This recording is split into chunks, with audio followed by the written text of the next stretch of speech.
Hey everybody, it's JJ Conway. I'm so excited to be here with you today. I feel kind of silly with my new mic, but hopefully the sound quality is good. We've been testing out this mic for a couple weeks and so far so good, but it's just a matter of placing it. So hopefully you all can hear me okay. I am going to just test my system real quick. While I'm testing, let me tell you just how excited I am. This is our kickoff for our self-image class that we do every year. And one of the reasons I love, well, I better save that for when I'm officially going. Let me just make sure here. Yep, looks like people can hear me. Fantastic. Let's go ahead and get out of that. All right, all right. Again, hello, everybody. My name is JJ Conway. I'm excited to be with you today. Today is our kickoff for Self-Image Rising, which is one of the classes that I put together with the help of some of my mentors because they were the lessons that helped me overcome a devastating car accident that ended my military career.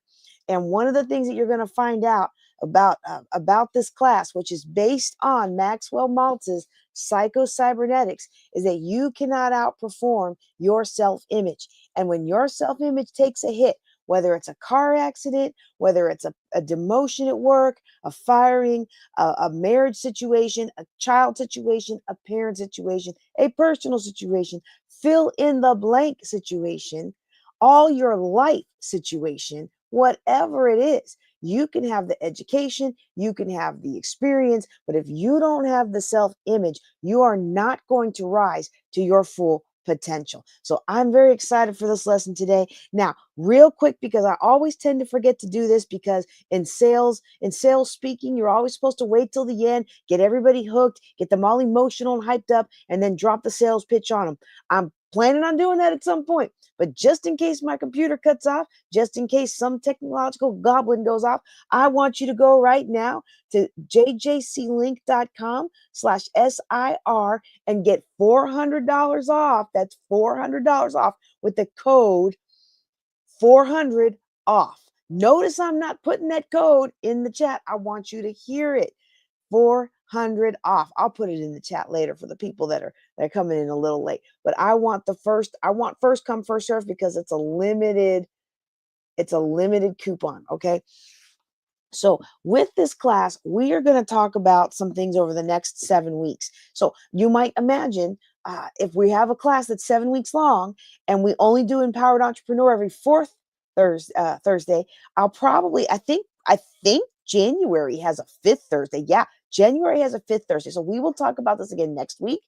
But after that, we go into our regular programming. So, if you are interested in the complete class, you gotta get into the complete class so you can get all the lesson drops. Okay. That's jjclink.com/SIR. And it looks like we've got enough people coming on right now. I'll go ahead and drop that code in the comments. And that save $400 off code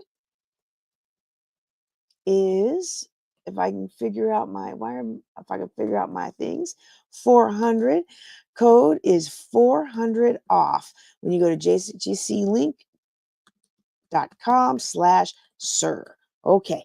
All right. That way, if you want the rest of the class, you can get the rest of the class. Okay. And so we're going to go ahead and get started now. Now, one thing I realize I do not have back here my purple and pink self-image rising books because I took them all to my new office. I took them all to my new office and I even looked at them yesterday and said, I need to bring one of these home. And it's still right there. So count it to my head, not my heart. But there is a book on Amazon. You can go ahead and get the book that comes with this. But finally, all the announcements out the way. I want to welcome you to Self-Image Rising. I have been looking forward to this program for a long time. And so, although I am excited always about all the programs in my mentoring, my empowered mentoring community, right? I'm particularly excited about this one because it helped me regain confidence after a life-changing accident that ended my military career. And so, I believe it will be so much help to so many people in so many different ways. This program is a study of happy and successful people through the understanding of the self image and the role it plays in our lives. The Self Image Rising program is packed with great information and rich insights into how to live a truly rich and rewarding life. But it is also intensely practical, okay? We're not going to get too pie in the sky. We are going to talk about theory, but we're also going to ground it in some science, and we're going to give you practical exercises that 100% work, whether or not you understand or agree with the reasonings and the science and the things behind it, okay? And one of the reasons that the discovery of the self-image is so important is because it is so easy for us to understand. So once you read about the self-image or you hear the concepts that are taught, anybody can grasp the significance and the power of this self-concept or self-image. And because it's easy to understand, it's easy to implement. So you don't need a doctorate in psychology to re-engineer your own self-image. You don't need to do that to help you enjoy a more successful life. Okay. There are deep, untapped reservoirs of talent and ability. Most of us will readily agree our mind has far more power and more potential than we're currently making use of. But if you ask somebody how to make use of those great untapped reservoirs of talent and ability, they got no idea. This is the most powerful computer in the universe. It will do you no good if you don't know how to use the enormous power for your own ends. And as a person of faith, I will just go ahead and say it. Too many of us have been taught not to use some of our God-given mental faculties in the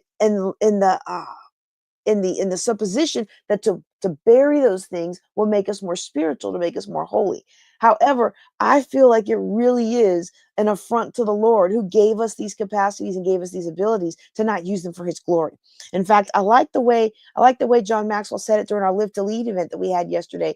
Uh, the gifts that God gave us, those are his gift to us. What we do with them is our gift back to him. All right. And so, we want to understand the power of the self-image. It's like a user manual for a mind. It's a manual that's simple to grasp, easy to understand, and most importantly, easy to implement in your life right now. Wherever you are, you can absolutely do this. And as you move through the program, I'm not going to ask you to do anything you can't do. Okay. So, one thing to think about the tasks ahead is this: you can be successful in life if you can sign your name, remember your address, and worry about anything at all. You have already created a self image and continue to nurture and maintain that self image on a daily basis. And so the good news is changing it is not really that much more difficult than it was to create in the first place. You'll learn to re engineer it in the same way you created it. The only key difference is going to be that you are going to re engineer your self image consciously. Whereas you created it, most of us, unless we've done the work, we created it unconsciously. So here's the other thing that I want to say as we enter into this program, as we enter into our first lesson, I want to encourage you, do today's work today. Okay. If I had the book, I would show you the book. I don't have the book, but I want to encourage you to do today's work today. Each chapter of the book represents a week of work within the program. Okay. We want you to focus on one part of the process at a time. You're going to see exercises to complete in advance of our weekly lessons, and you're going to have exercises to complete after our weekly lessons. Try and set aside some time to complete those exercises, okay? If you can. The exercises aren't essential for the program to make sense and be of interest, but they are essential for the program to really work. Okay, so I'm a big believer in good, better, best. Whatever, sitting down for an hour a week, going through the lesson, highlighting ordering the separate book. We don't provide these books anymore. We have the workbook is provided electronically for free, but we don't have the license to provide this book for free. But we have the link. You can get it on Amazon, right? The best would be spend an hour doing the lesson, doing the before work, watching the lesson, doing the after work. But sometimes we can't do that. So that would be best. But what's good? Good might be maybe I can't do all the things, but maybe I can listen to this as I'm in my commute. And that's better than nothing. So it's not the best, it's better than nothing. And then maybe what's good is, you pop in when you can, and you put the program on while you're falling asleep, and it helps you relax and fall asleep. And I don't think I've ever had anybody tell me my voice puts them to sleep.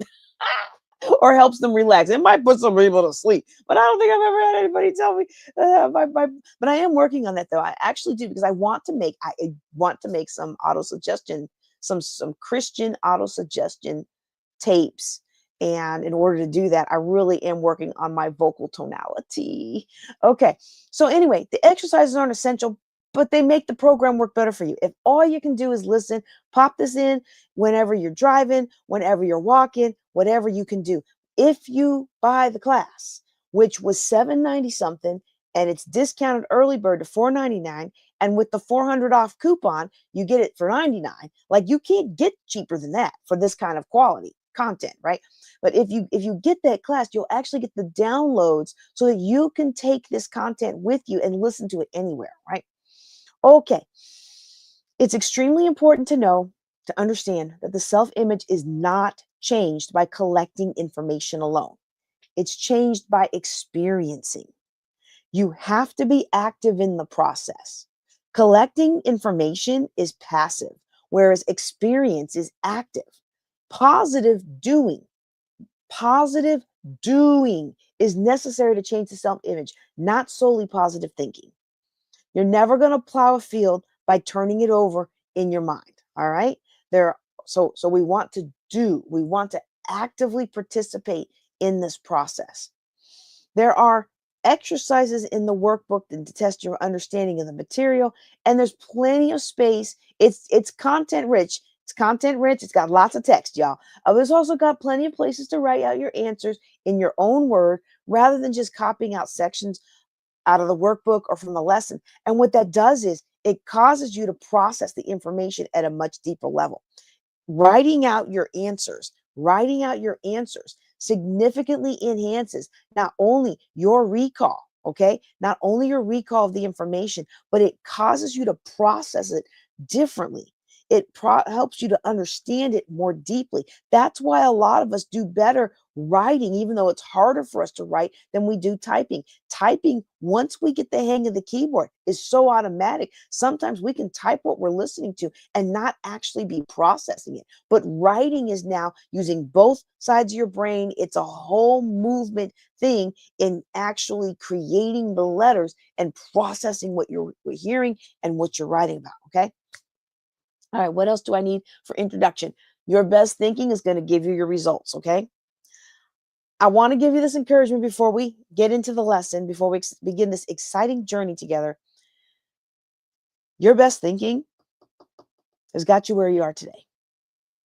And if you're going to get different, then you got to have, and you want to have better results in the future, you're going to need to upgrade your best thinking to better thinking. And in order to do this, we'll need to let go of some of our old ideas and cherished opinions and embrace some new ones. And this is typically an uncomfortable process for most people.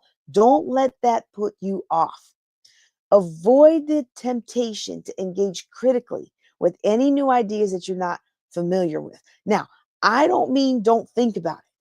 I mean, don't criticize it and tear it down before you even give it a chance. Because some things may be not critical. Some things may well be in conflict with some of your existing ideas. Remember, where we are today is a result of our best thinking.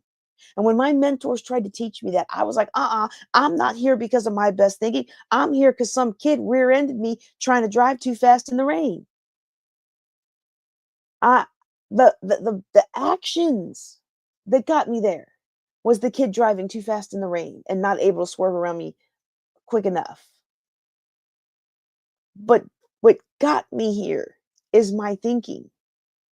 See, whatever happens to you, your response to it is a result of your resilience that you've built over the years in your physical body, the resilience you've built over the years in your mental body, your mind, the resilience you've built in your emotions, the resilience you've built in your faith, all of that succession of choices that we make every single day, every single day, every single day led us to where we are today. It's like that meme that goes around.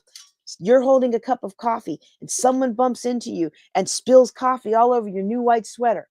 And you might say, I spilled coffee on myself because they bumped into me.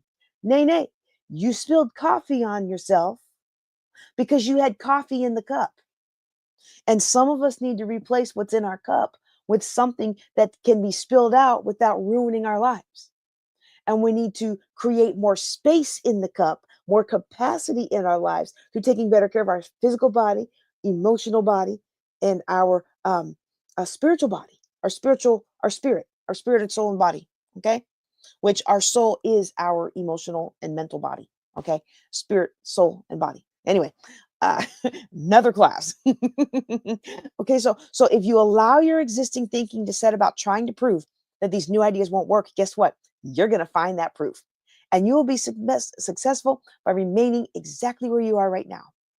You actually can't disprove the ideas in the book and in this program with logic, but you can prove them with experience. So make up your mind now to practice, experiment, experience this program. Okay. A better question to ask is not, is this idea right or wrong based on what I know about the world this far? But rather, will this idea move me in the direction of my goals? And if it will, keep an open mind, at least until the end of the program. Remember, you are wonderfully made, a perfectly imperfect human being, just trying to do your best. Each day, I want you to remind yourself to be kind to yourself. I find personally that the hardest person to me to be kind to is myself. It's easy to be kind to the person in Walmart who knocks over my stack of stuff on the shelf. It's so hard to be kind to myself when I live with myself day in and day out. And really, we should be our biggest cheerleaders. We should give ourselves the same love and kindness and grace and mercy we would give somebody else who came to us in need. Allow yourself to trust the process and to enjoy the journey. There's not a rush. You will get there. Okay? Genevieve Beran said that hurry is fear and is consequently destructive. A truly successful life, I like to think of it as a lifelong love affair with lifelong learning in the Lord, right? Success is not a destination to be quickly and easily achieved, so you can just put your feet up for the next few decades. Instead, success is a way of traveling through this life. And so you might as well enjoy the journey.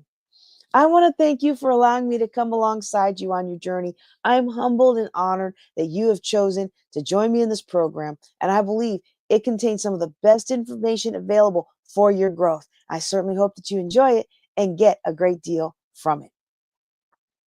All right, let's go ahead and look at our first lesson. We are going to talk today. Excuse me, just a second.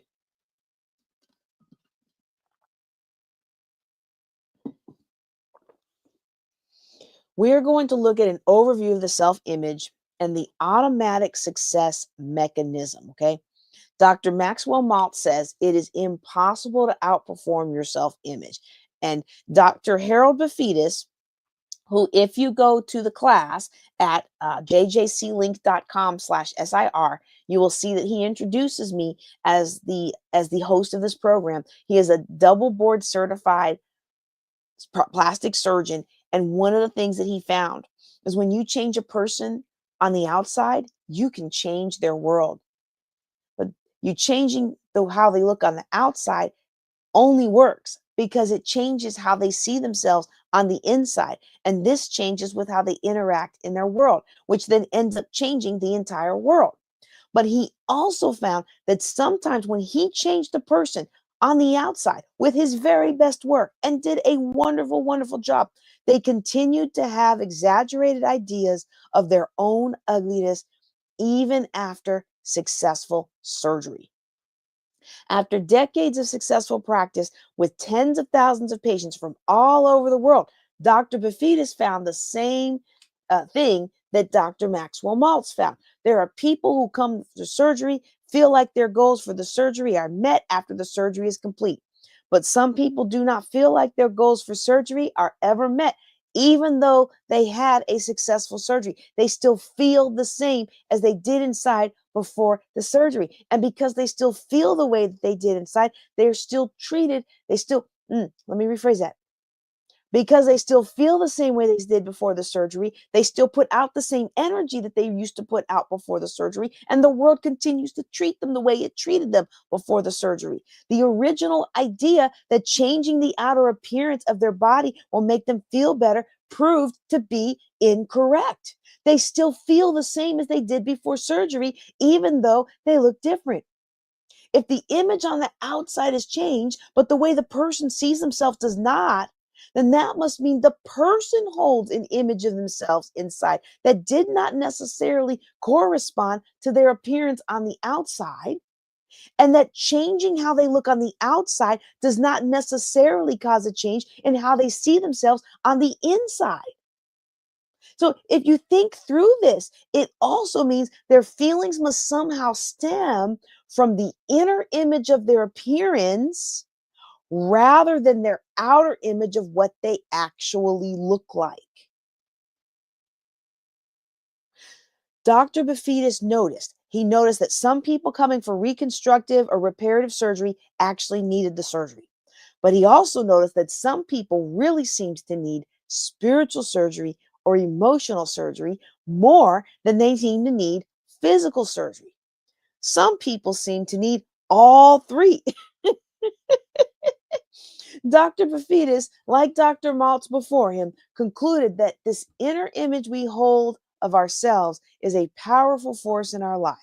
The ideas of the sort of person we are, of how successful we are, supposed to be, of how we're meant to think and feel and act and respond to our life's experiences can all be collectively and conceptually labeled as the self image. And it's interesting to consider we're not born with these ideas about ourselves. In fact, we're not born with any ideas at all. So, where do these ideas come from then? If you think about this, it becomes quickly obvious that they must come from the experiences of our lives and from our perceptions of those experiences. Our experiences are stored away as an understanding of the world to help us with future experiences. These personal conclusions or beliefs, often formed unconsciously, are shaped from our positive experiences as well as our negative experiences. And these experiences are sometimes dreadful, sometimes wonderful, sometimes deadly dull. Oh my goodness. The more intense the emotions associated with the experience, the more important we unconsciously deem those experiences to be. So, as a consequence of this, the beliefs are filed in the filing cabinet of our mind, of our subconscious mind, with more importance. Beliefs formed in a moment of terror have a powerful hold over us in the future. Beliefs formed in a moment of joy have a similar power over our future experiences. And it's interesting because most people actually have more subconscious impact from the things they experience negatively than the things they experience positively. Interesting. All right. Now, intensely emotional experiences are likely to be more relevant than experiences that are neutral. And so this ranking of beliefs it's generally useful. Fear charged memories often lead us to avoid similar situations and experiences in the future. We get that gut feeling, the fear and the trauma of having dealt with a typical person, a certain personality, and then we come across that personality in the future. And we may not consciously realize it, but our body, our subconscious, our mind, which is more than just our brain, our mind is like, been there, done that, stay away. Right? And so fear charged memories often lead us to avoid those similar situations and experiences to help protect us and keep us safe. Joy charged memories often lead us to seek out similar situations and experiences in the future. And these experiences are typically not only, but typically accumulated during the early part of our life. And often not just from our own experiences, but from the comments actions and responses of other people. So, self image is ideas about us placed in our minds, usually by other people, without us realizing it before we had the ability to think for ourselves. And because the beliefs are stored in our subconscious mind, they're tucked away below the level of consciousness, very often we are not even aware that they're there at all, let alone have cause to question their validity or their helpfulness. And Carl Jung observed the impact of this in his favorite quote: until you make the unconscious conscious, it will continue to rule your life and you will continue to call it fate. Ooh, how many things in our life are we calling fate? Are we calling the will of God? Are we calling coincidence? Are we calling luck? And it's really the unconscious at work. And how many of us are letting luck rule our lives and cloud our judgment and keep us from taking action? Until you make the unconscious conscious, it will rule your life and you will call it fate. Now, I believe we always need to allow room for faith. We always need to allow room for the Lord to open some doors and the Lord to close some other doors. But too many of us find ourselves hamstrung because we are busy thinking that something is just fate when really it's the result of our subconscious at work.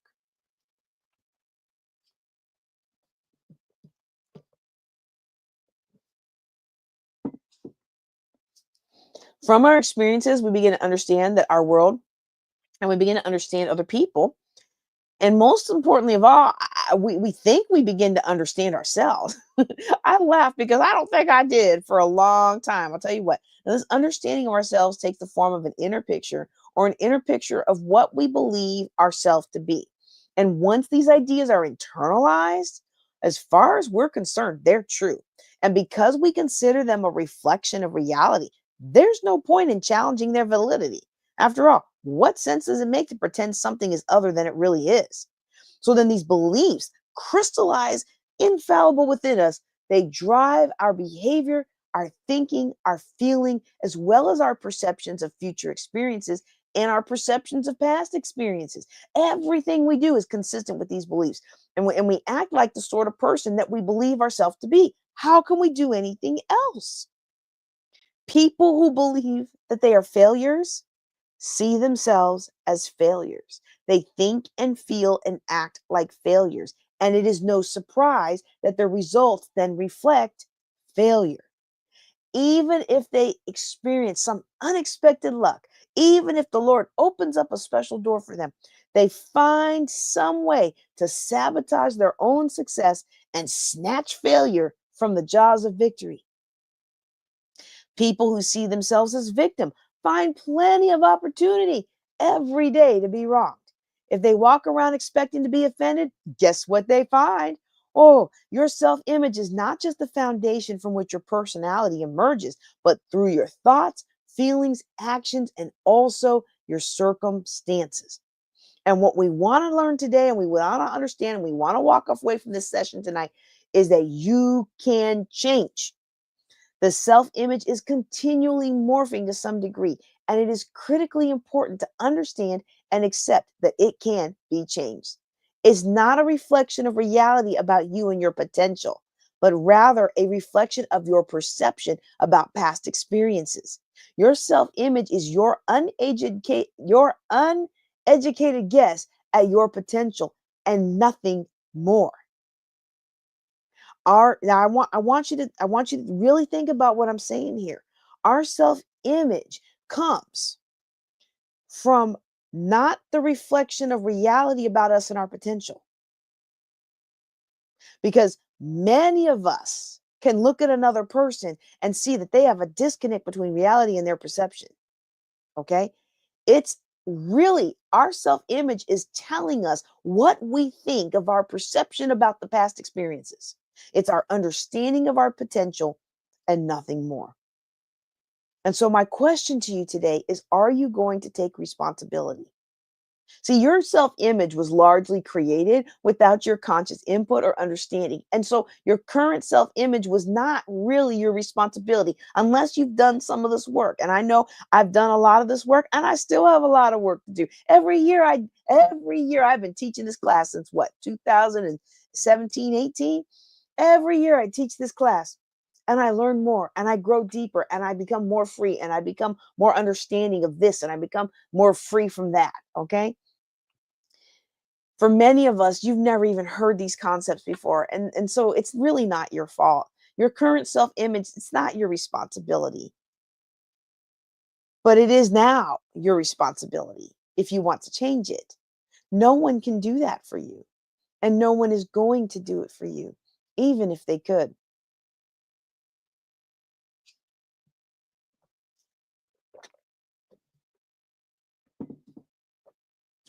So, why would you want to change your self image? That's going to depend on whether or not you're experiencing a full life, whether you're happy a good deal of the time, whether you're getting the results you want out of life. It depends on whether you feel like you are living on purpose, making good and sensible use of the talents and the abilities you've been given. Like if you want to develop and grow and experience more life, well, then you're probably going to want to work on your self image because, as Maxwell Maltz said, it is impossible for you to outperform your own self image. If you try to set goals for things you want without changing your self image, it will be, as Jesus said, like putting new wine into old wineskins. It will be as fruitless as trying to think positively while being thoroughly convinced of negativity. One of the things that comes closer to being the secret to living more life is to develop a realistic self image, one you can trust, one you can associate with, one you can feel proud of and not ashamed of, one that is logical, realistic, and helpful to you. Many, many years before Maxwell Maltz was born, Socrates said, "Know thyself." We need to know both our strengths and our weaknesses. If you have a distorted view of yourself and your self image is the one that you're ashamed of, you will tend to shrink away from the world and hide. Your creative expression is then significantly diminished, and you may tend to be angry, resentful, and bitter. Ooh, I know for most of my life, I have resembled that remark. The more guilt and shame you may feel, the more your talents and abilities are extinguished. Eventually, you become a shell of your former self. But if you are proud of your self image, you will feel confident and step forward into growth. You will enjoy more happiness and operate far more creatively, freely expressing yourself with confidence and abundance. In talking about our God given talents and abilities, I like the way that John Maxwell put it: to give anything less than your best is to sacrifice that gift that the Lord gave you. He gave you a gift, He gave you a calling. He may have gifted you with some talents and abilities that you didn't even originally have. If your self image is stopping you from operating at your best, you're sacrificing your gifts. The ideas that we hold about ourselves and our potential, even though they're not accurate, can still limit what we can accomplish because they limit what we will even try. And so they redefine our potential to a massively diminished level. And no matter what we're able to do, if we don't do it, we might as well not be able to do it. Ooh, y'all. All right, let me take a sip and then we're going to talk about the creative mechanism. It's peptides. Let me make sure I'm clear when we're talking about take a sip.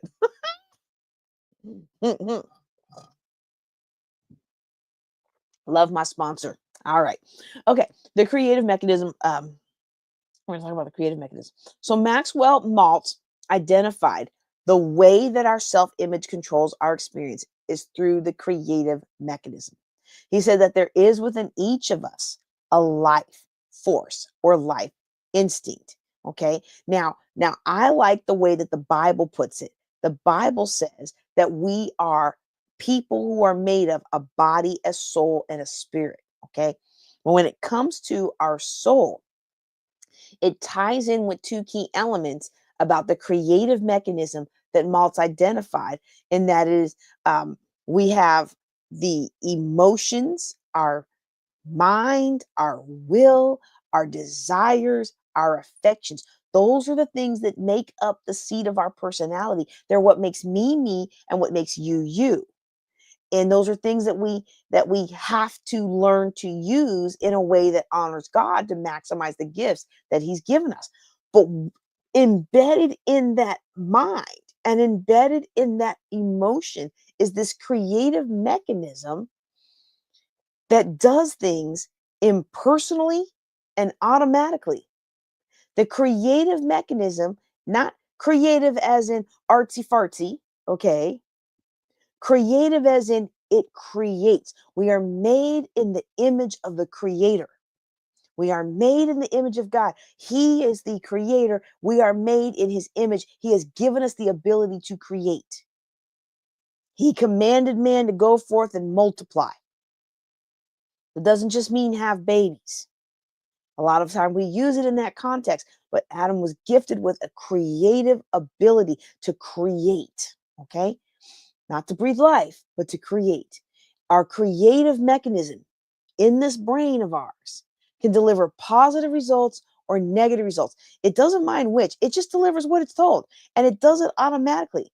And it will act as an automatic failure mechanism, or it will act as an automatic success mechanism, depending on the goals you communicate with it. It will deliver goals of happiness and success, or goals of misery and failure. It's all what you put into it. Like any computer system, garbage in, garbage out, gold in, gold out.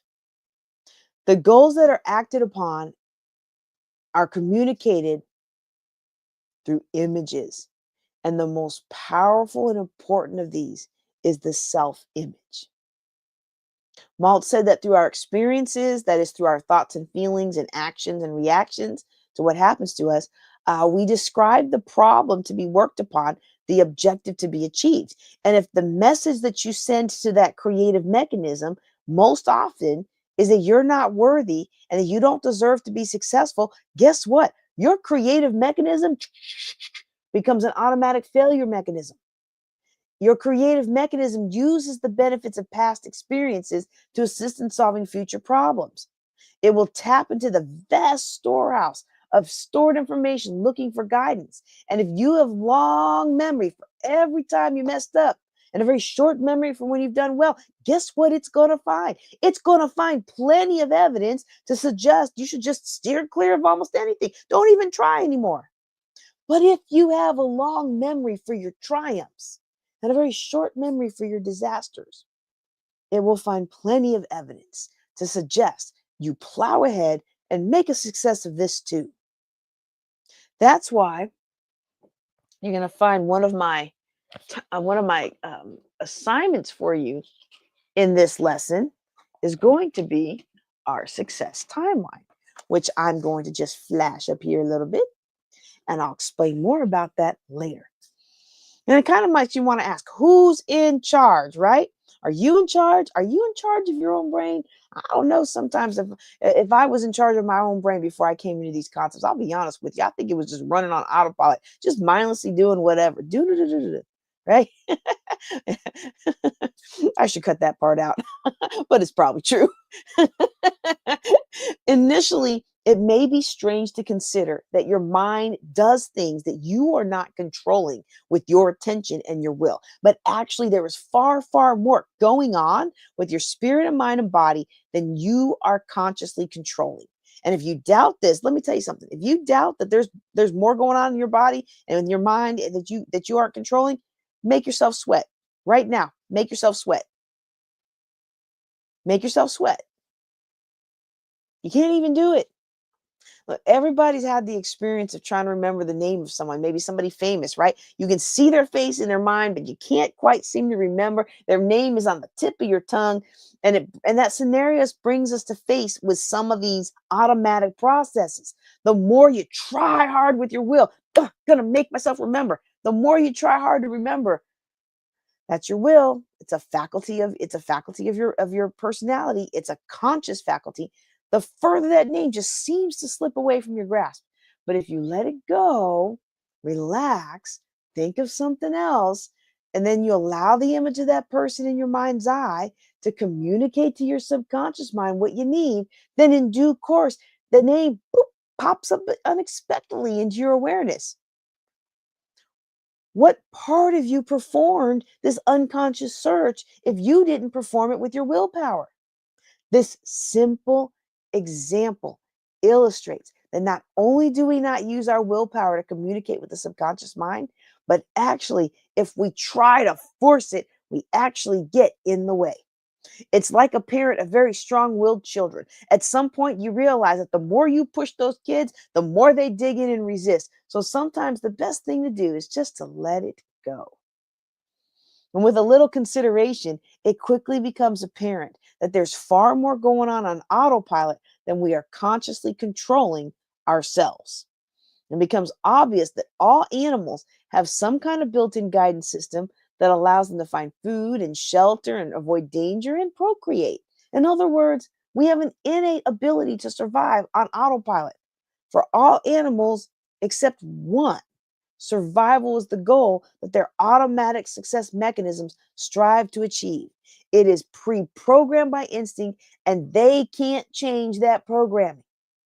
But we human beings, although we have a very strong instinct to survival, because we have been endowed with creative imagination, we can use this marvelous power of this amazing mind that God gifted us with, and we are able to choose any goals we want to lock onto. And we can lock onto these goals and go after them with everything we got. No other animal can do that. It's our imagination that gives us this enormous power to adapt and survive. Einstein said that imagination is more powerful than knowledge. Henry Ford said that imagination is the workshop of the mind. And Maxwell Maltz designed our brain and nervous system as a servo mechanism, which is in effect an automatic goal striving mechanism. It's like autopilot in a plane, right? The autopilot in the plane accomplishes its goal by moving forward, making mistakes, and by continuously correcting them. It fumbles forward, learning as it goes, and eventually zigzags its way to the goal through an endless sequence of mistakes. Go this way, change that, change that, change that. And this is something perhaps worth thinking about, okay? Is it possible for you to reach your goals in a similar way? I mean, most of the things that we achieve each day accomplish with very little conscious will and awareness, right? Like besides supplying the intention of what we want to achieve. I mean, if you want to move across the room, the intention of wanting to move is sufficient for all the muscles in your body, if you're healthy and you're mobile, to fall in line and you successfully get to the other side of the room automatically. You're not consciously thinking, okay, I need to lift myself up. Actually, you know what? The older I get, the more I am consciously oh, I praise the Lord for my stylist, but I am older than I look, and sometimes my body reminds me. But have you ever watched a baby trying to pick something up when they're very young? Their mistakes in movement are large and they typically overcorrect with similar clumsy movements. They don't yet have the necessary patterns or habits of movement and motor control to be able to pick something quickly. Just pick it up without thinking about it. A baby learns by remembering what works and repeating it in the future and forgetting all the things that didn't work and not repeating those.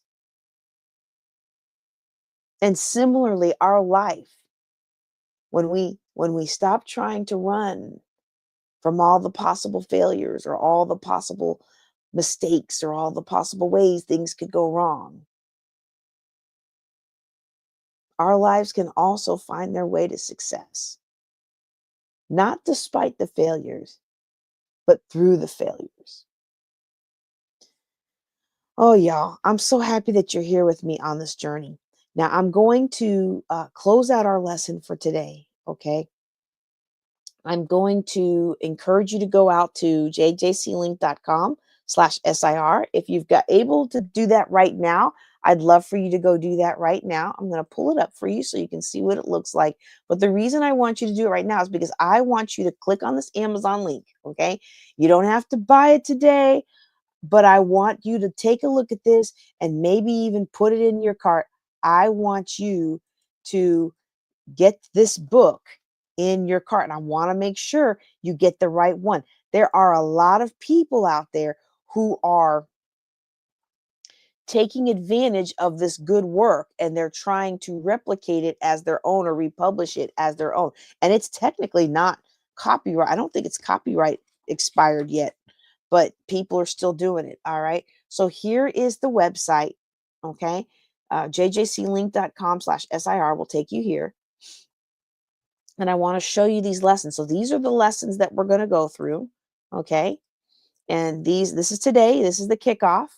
I'm going to go through those exercises soon. We're going to talk about all these wonderful things. Some of the guidance in there. I mean, some of the guidebooks have already. All the guidebooks have already been preloaded. Okay, and so um, what I really want you to see is um, where you can get the book. It's a free preview, and this Amazon link will take you right to the right book. Now, you don't see the red there, but this is the one. Okay. In fact, I think there's some audience or some reviewer photos that show it. Oh, nope. They didn't get the right one there. Uh-oh, they got the wrong one. That's the one we wanted with the red. So wait a second. Are there two versions? I guess I should have wait a second, let's make sure. Are those old reviews? Because I remember there was like an edition where those weren't there. It's not telling me how long ago that review was. Okay, let's go look at the 3-star reviews and find out how long ago that was. Oh yeah, that was a couple years ago. Okay, yeah, so that was a couple years ago. Oh, I was about to be worried. Like I should have clicked this beforehand, but I wanted to make sure that you got this one here. It says what? That is not what I was clicking. It says here, you purchased this edition back in 2018. So this is the one I want you guys to get. You're not going to have that banner at the top, but I am. That's why I'm making sure it's the right link. Okay, this is the one you want to get. It's got the red letters. It's got the little tabby. It's really nice. And it's funny because I take this into the nursing home. I take this into the nursing home. Oops, come here. I take this into the nursing home because I find that not everybody in the nursing home wants to hear scripture, but I have yet to have anybody turn me down from reading from this book to them. And so it looks it looks kind of scriptural, right? It looks like a Bible, but it's not. But I've never, I've had people complain about scripture, but I do both. Whoever wants scripture, I give them scripture. Um, but I can't I can't read that one. Can you explain your comment there? Can you explain your comment there? Because I can't quite read it to know what you're asking. But yeah, so that I want y'all to do that. So then when you go to the class, okay, so let me go back. Oop, no, I didn't mean to do that. No, no, add back, add back. Okay. So then when you go back to the class, let me go back to the class. All right. In here, once you get into the class, and again, this class, um,